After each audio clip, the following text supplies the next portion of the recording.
Justice,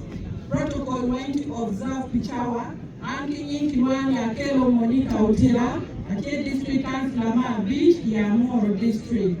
La Amiru Achumi Mokoni, Lajit, Maluda Kom Kofi, Amiru Mokoni, Araberu Namuko Kofi, Yamoro district, Mau Amoro district, is a county Makimoni Gor, Kai Chere, Imo Chadem, Madame Tikavunyo, Kikofi, and Kikuma, Atiki Apa, Mau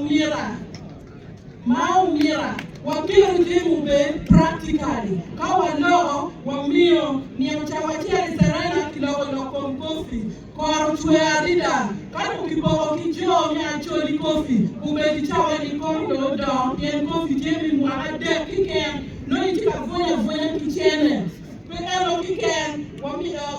Kiken, in district in northern Uganda, that is Chief Justice. Betty Kofi Kiken, Watiki district, and near Bijimi Papa, Chala Mo, and now in Yintie, Wachala Mo, Yababu, and now in Chile, in district Mapaki, in the way Matiki Jim appeared at Makaki Konyo, Chiweo district, down Matea Dida, and Kuma, Ubechawadi. Wana afur eka piche we have been magalo empowering daro one more matika di mate che omiero koyo empowering daro matika di mate wero mio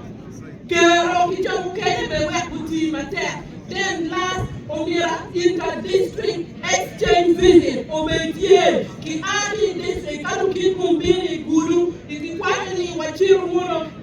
umoro wachinero ngoma be matia mor machek mabe wachiru mora mor ngoma be matia mor chiki chuko wa akoy mate